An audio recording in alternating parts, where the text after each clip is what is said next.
Hello and welcome to episode 412 of the official EstablishTheRun.com podcast. My name is Adam Levitan, joined by the King of the Virgins, Mike Leone, and today we have a very, very special guest.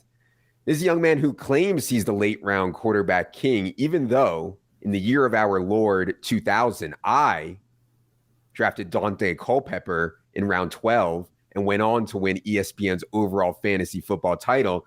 Shout out to me. But anyways, we'll get into that. This is a young man who does solo pods as well, but without the sex jokes.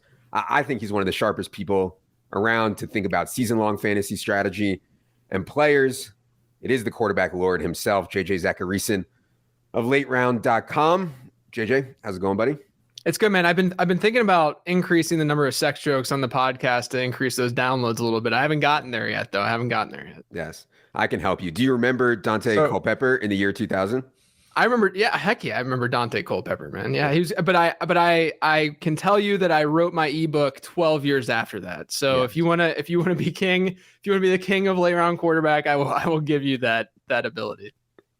I do want to say one thing. And a few years ago, JJ made a tweet. He was like, yeah, there's a lot of people out there who like to take late round quarterback, but no one brands it. And I was thinking about that because when I was growing up, and actually not even growing up, when I was in college and even now, I would take sweatpants and cut off the bottoms and wear sweat shorts. And everybody made fun of me. You look ridiculous. What are you thinking? And now if you go into any store, all these fancy stores, they all are selling sweat shorts. They all ripped off my idea, but it was just a branding thing, and JJ's done a great job branding the late round quarterback. Yeah, man, it's just an idea until you actually execute. You got to execute on that stuff. Put a patent out there on those sweat shorts, man. Exactly.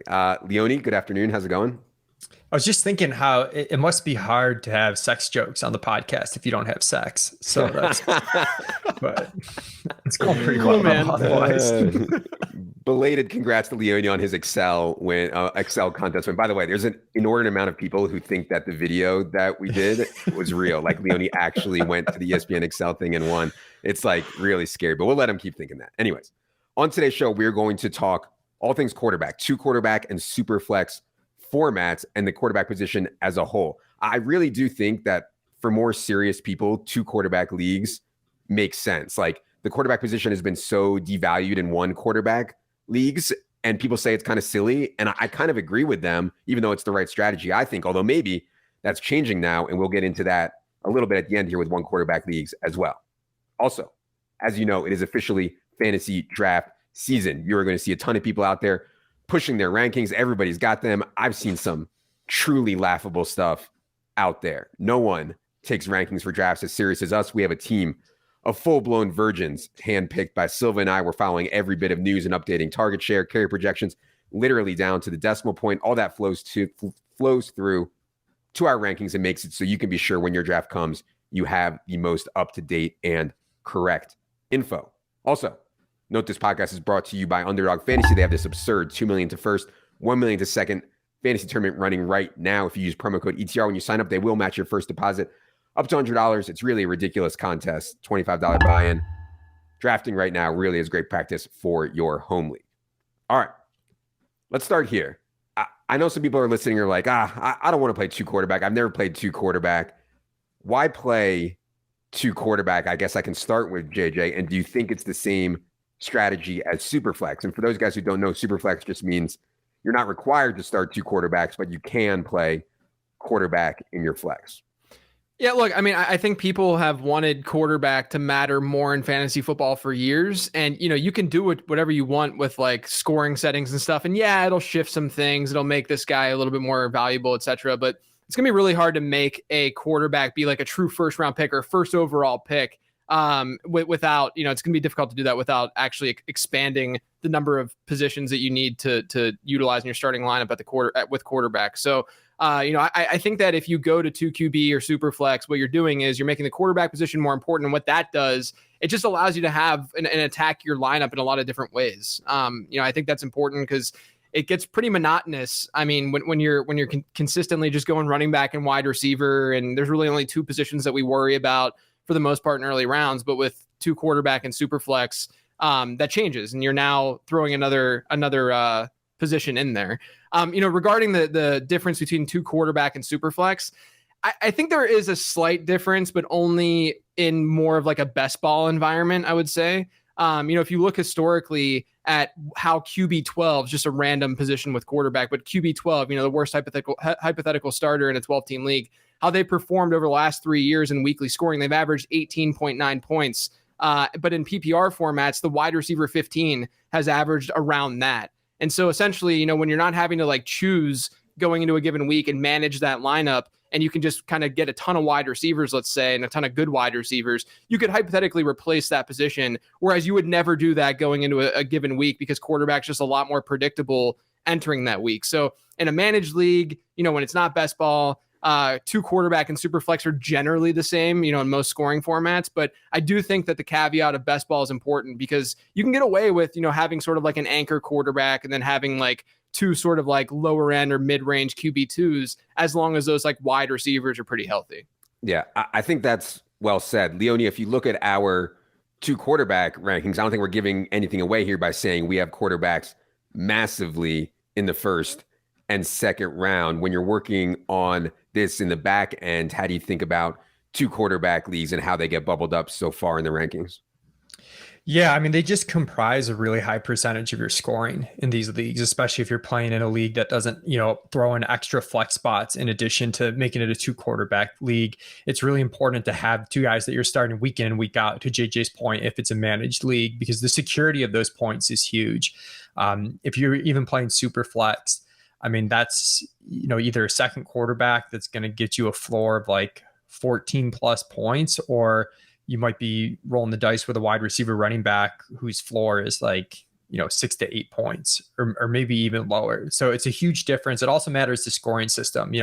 So if you're in a standard scoring league, which we've surprisingly gotten a lot of questions about SuperFlex standard scoring, then the quarterbacks are even that much more important because they're comprising such a high percentage of the scoring. Whereas if you're in a full PPR league, there are a little bit more outs to, not being as strong at quarterback. You can really dominate people at the wide receiver positions because the PPR points are going to add up over time. So knowing if you're like full PPR, half PPR, standard is going to flow back through the quarterback value, even though it doesn't actually change the quarterback's scoring expectation at all.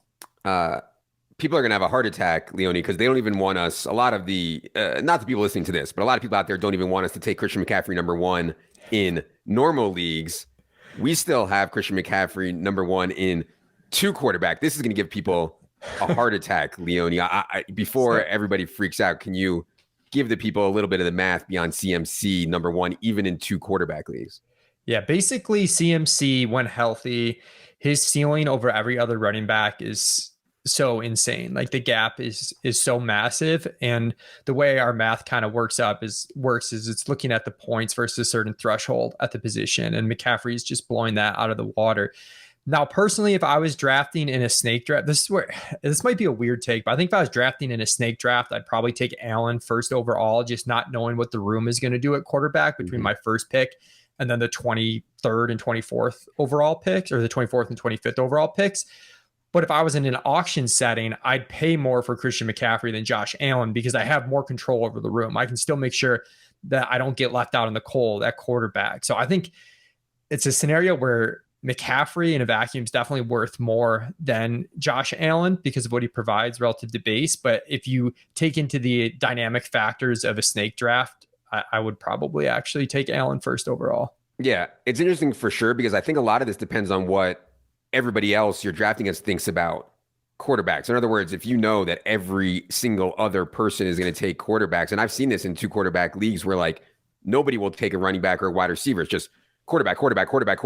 If you pass on one in round 1, you might be left with dust at quarterback. So I'm curious, JJ, how you think about that. It seems to me like it's more important to understand what your opponents are going to do in this than maybe any other format. It may be harder to predict what your opponents will do in standard formats. Yeah, I tell people all the time, you got to be reactive to what's going on more in this format than any other format. I think like the easy answer for fantasy analysts is like, oh yeah, just zig when everyone's zagging, just go the opposite direction. But you can't really do that with SuperFlex because the quarterback position dries up. Like literally, you can run out of starting quarterbacks and you won't have that player there. So you definitely have to sort of, I think tiers are really, really important just in general, but I think they're even more important when you're drafting sort of in this format, because you kind of know where these drop-offs at quarterback would occur, and it's happening so quickly and so rapidly in these early high leverage rounds.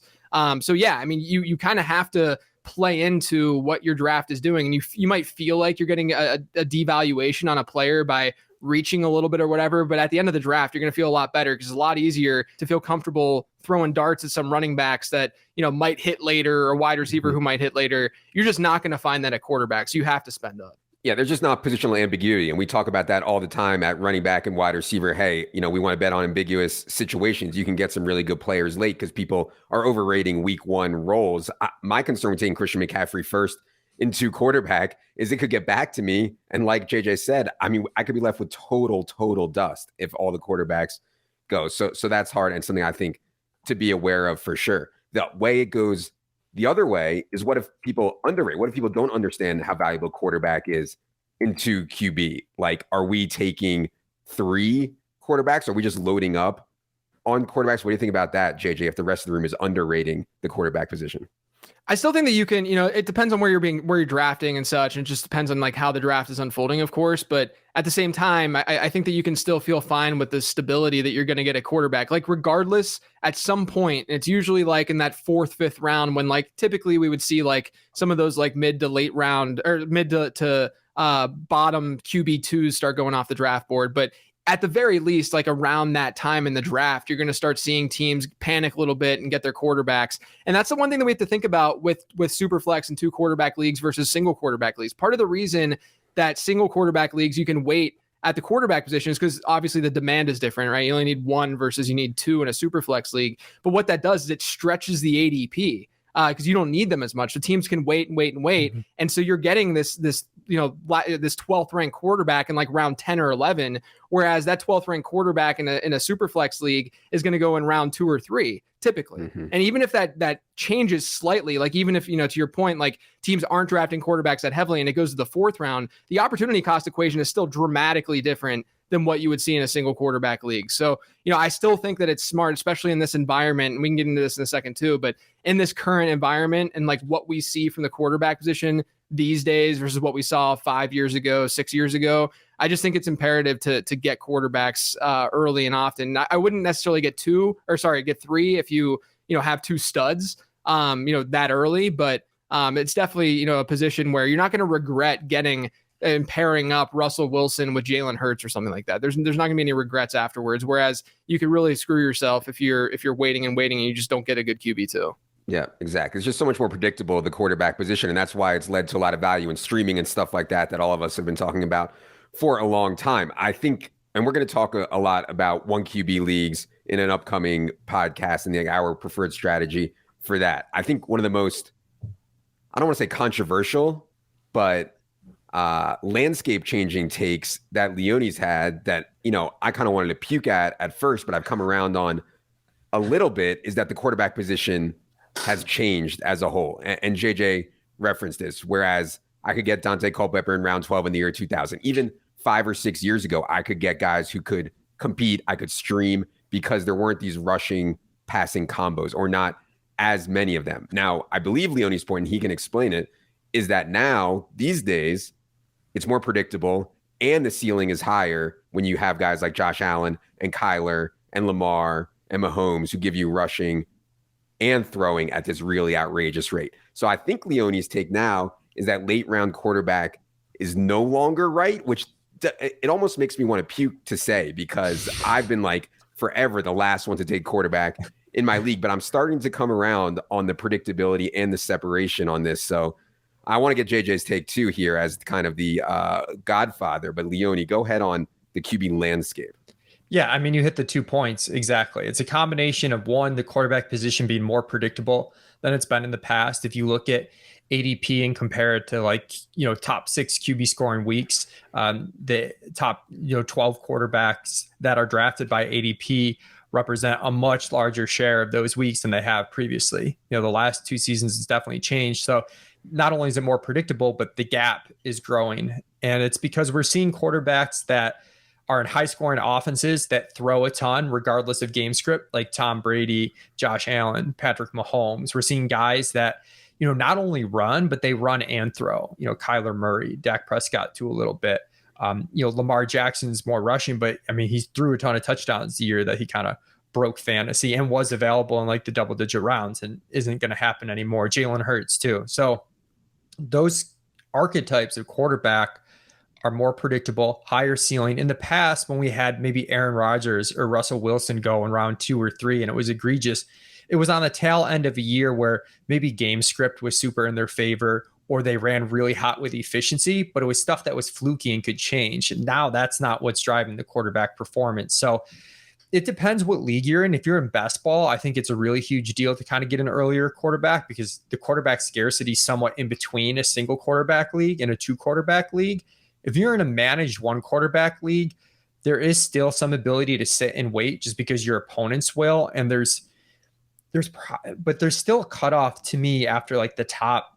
I'd say there's like 11 quarterbacks. We have 11 quarterbacks. I think the quarterbacks just before Matthew Stafford, Derek Carr, Kirk Cousins types, Rodgers types that are pure pocket passers. I want one of those top 11 quarterbacks. I think you're really losing on ceiling. There are some late round quarterbacks that I do like that give you some semblance of ceiling, which I'll hold off for now because I'm sure we'll hit on those. But I really want a top 11 QB. Yeah. Well, JJ, you named your site Late Round QB. You have your brand Late Round QB. Leone is now telling you that Late Round QB is no longer right. Are you going to change the name of your company and your Twitter handle? Do you agree with Leone? I did an analysis of like sort of the shifting of ADP and how the masses have sort of changed their approach with the quarterback position a couple years ago. And I wrote about how like I might have to change the moniker to middle round QB because of the way that the people have been viewing the quarterback position finally properly, right? A lot of this has to do with the fact that when you look at ADP, people are finally putting these dual threat quarterbacks at the top of their rankings list, whereas historically we would see these like pocket passers that had these unsustainable touchdown rate seasons just get pushed up to the front of their ranking sheets the next season when we know that there's a lot of volatility there. I did a draft guide, late round draft guide, where I really did a lot of strategy stuff. It's much more focused on like game theory and stuff like that. And within that, I did analysis where I looked at top 18 quarterbacks by ADP and I compared that to how many points per game those players scored. So I just found the correlation between those two things. Back in 2015 and 2016, there was like literally zero correlation. Like 2015, there was no correlation between points per game and top 18 quarterbacks by ADP. So you could have picked the QB 17. He was just as valuable as the QB 2 hypothetically that year, right?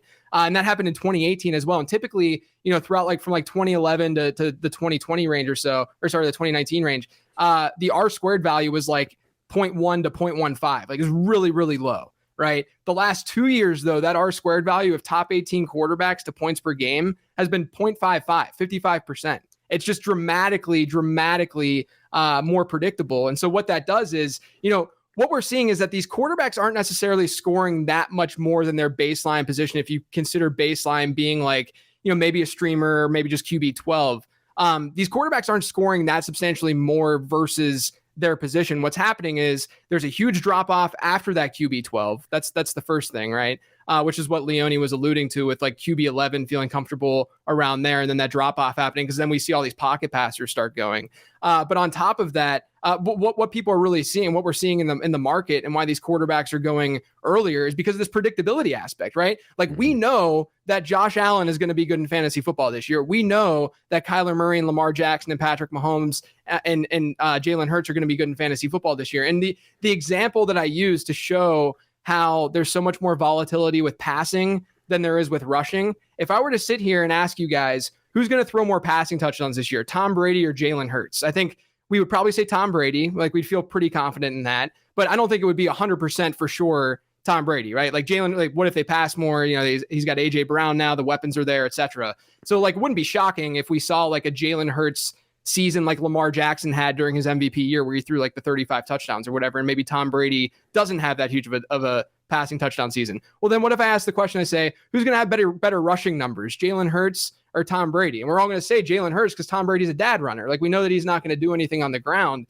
And so that just tells you like that alone is a great example to show you how sticky these rushing numbers are year over year compared to passing numbers. And now people are finally paying up for that. So it's a lot harder to get that later in your draft. I do think, though, sort of wrap this all up, there is a lot more correlation, yes, the last 2 years in terms of ADP and postseason result. I do think that the supply of good quarterbacks is going to get large enough eventually. It might not happen this year, but I think it's going to be big enough eventually to the point where we can revert back to a more classic late round quarterback approach. Because, what if Trevor Lawrence really hits this year and he's able to be mobile? Or what if Justin Fields really hits this year? And then we get this influx of quarterbacks next year coming in from college. Then all of a sudden we could have like 18 realistic potential QB1s in fantasy football every year. And that'll shift things. But I do think right now here in 2022, it makes a lot of sense to get that like QB9 to QB12 range. Because not only that, the last couple of years, the QB9 and QB12 range has been great too. I mean, like we've had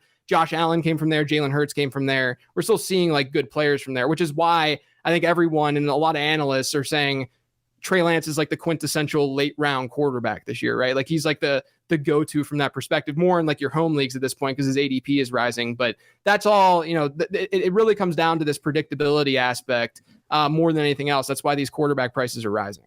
Yeah, for sure. And obviously we'll talk a ton more about Trey Lance when we do the quarterback episode next week. Obviously I'm in on Trey Lance just for the archetype of the stuff that we're talking about here. We've talked long enough here without actually talking about some players. If anybody is still listening, because we have not talked about any players yet, I want to talk about some candidates for 2 QB leagues that we like and we don't like. Because honestly, like we haven't talked a lot about quarterbacks who go after QB 12, QB 13, QB 14, because frankly, like they just don't come into play that much in 1 quarterback leagues. We have talked a lot about Daniel Jones. We have my take. We have Leone's take on Daniel Jones. JJ, I think we need your take on Daniel Jones, because I know everybody has the highlight of him freaking falling down on the yard run in their head. However, I think this dude has sneaky rushing ability. Obviously, we have the Brian Daboll thing. So where are you at on Daniel Jones, JJ? Yeah, look, I love Jones. When I did projections this year, I was like, wait, Daniel Jones is like QB 18 right now. This can't be right. Like it just doesn't make. But then, you dig into it. And last year, Daniel Jones had 3 fewer rushing yards per game than Kyler Murray did. He averaged just as many points per game as Derek Carr did last year while throwing less than a touchdown per game in that offense. It's all because of his rushing and that rushing upside. And I think you pair that and sort of that like throw your body around style that Daboll sort of encouraged with Josh Allen in Buffalo. And I'm not saying that Daniel Jones is Josh Allen by any means, but just that style, that philosophy and that idea, that could just generate more rushing production from Daniel Jones as well. I really like the weapons in New York with Wando playing the slot. Kadarius Toney obviously has really good marks as a rookie. Hopefully he can stay healthy. Kenny Golladay, not a big separator, but I think he's fine enough on the perimeter there for them. And they improve their offensive line. They get Saquon back. The only thing that's stopping Daniel Jones, and this would be the only hesitation I would have in a SuperFlex format or a 2 quarterback format, is if they really want to move on and not use him towards the end of the year because he's just not living up to expectation. From my perspective, and if I were in the front office or if I was building that team, I would just want to see what I could get out of him. And if he doesn't perform well, then okay, we just have a higher draft pick. That's fine. There's really no reason to throw Tyrod Taylor out there when we kind of know what we've got from him.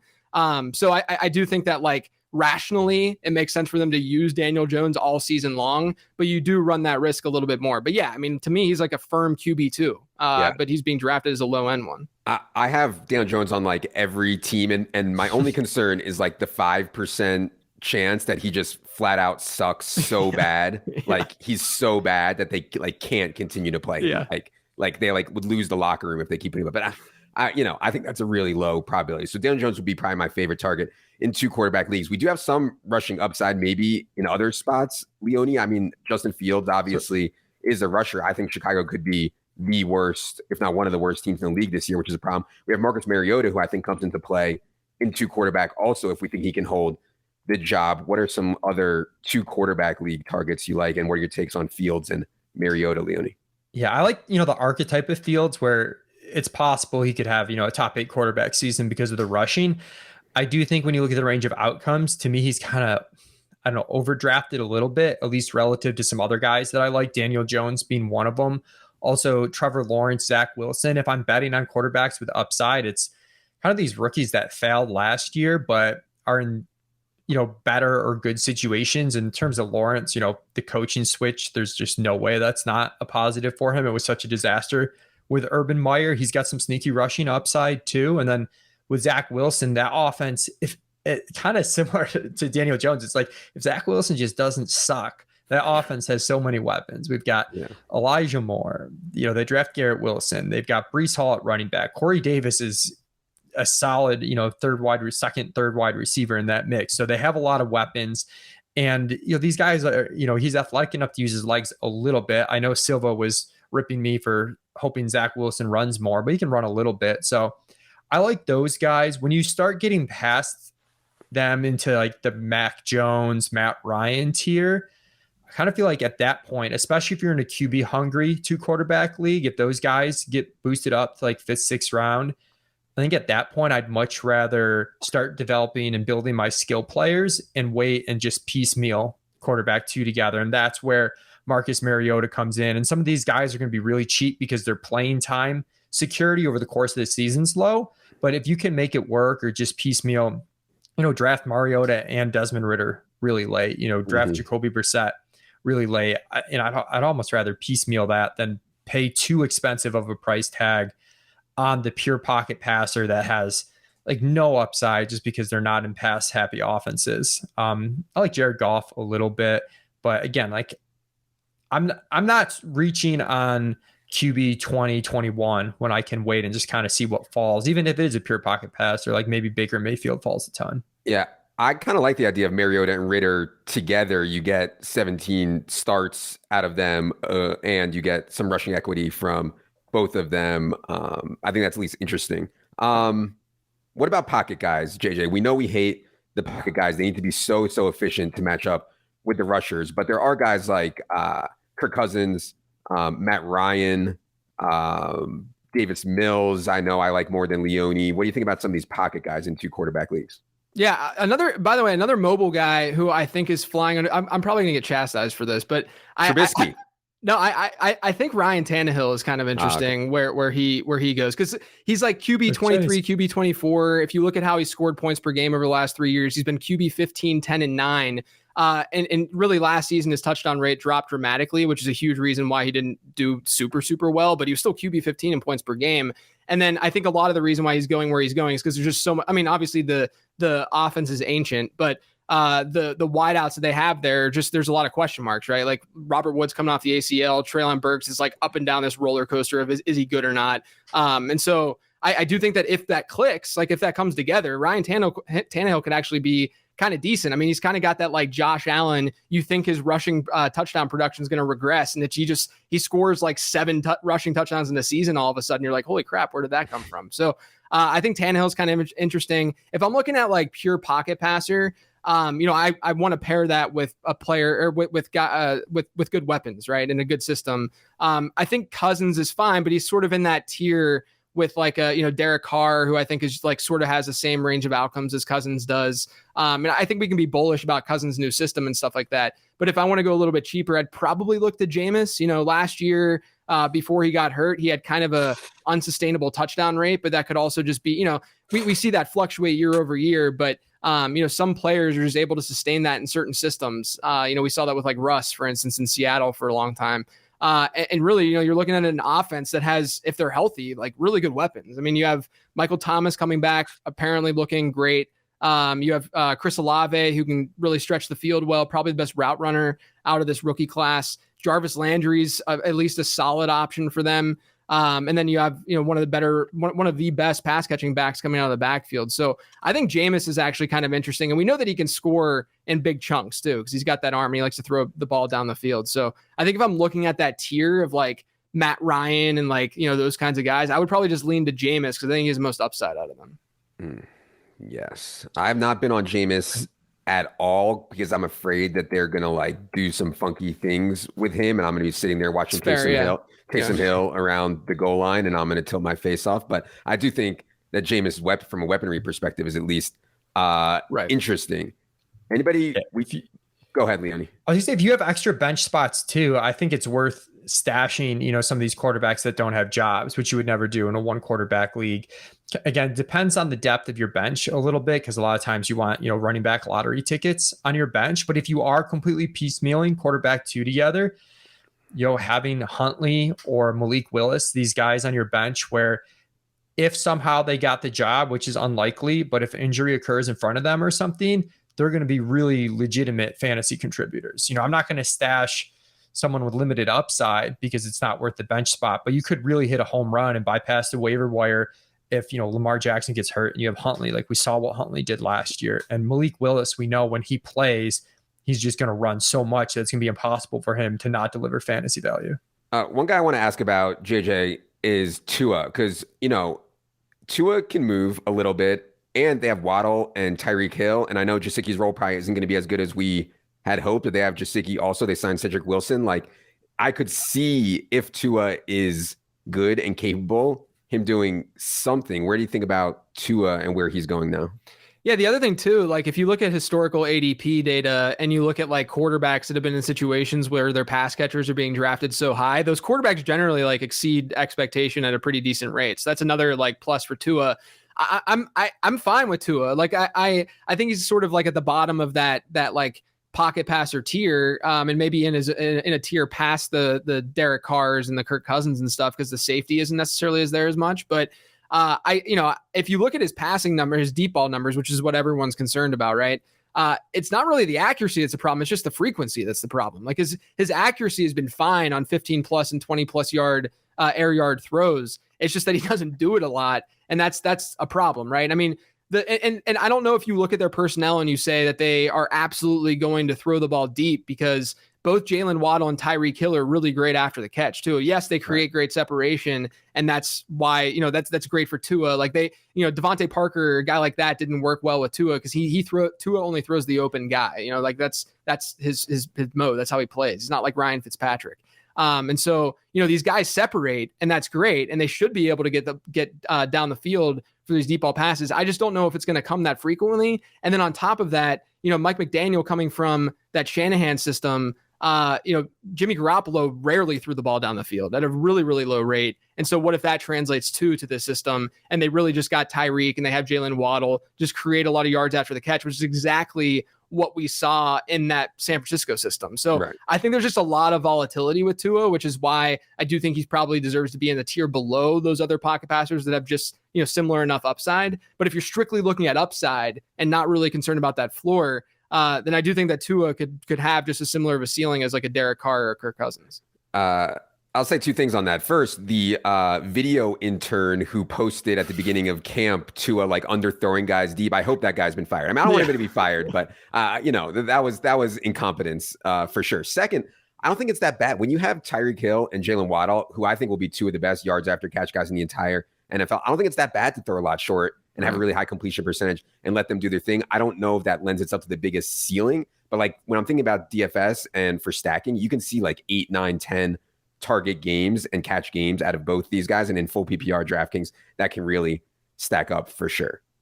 Leone, any quarterbacks we didn't mention, this is your chance, because we're never going to talk about these dust ball quarterbacks again. This is your chance if you want to mention anyone else. I guess I wouldn't be surprised if Pickett played a lot sooner than people are expecting. JJ's, on the Pittsburgh drumbeat, so he can correct me on that one. But, Trubisky doesn't have a huge deal, and, they drafted Pickett to be their quarterback of the future.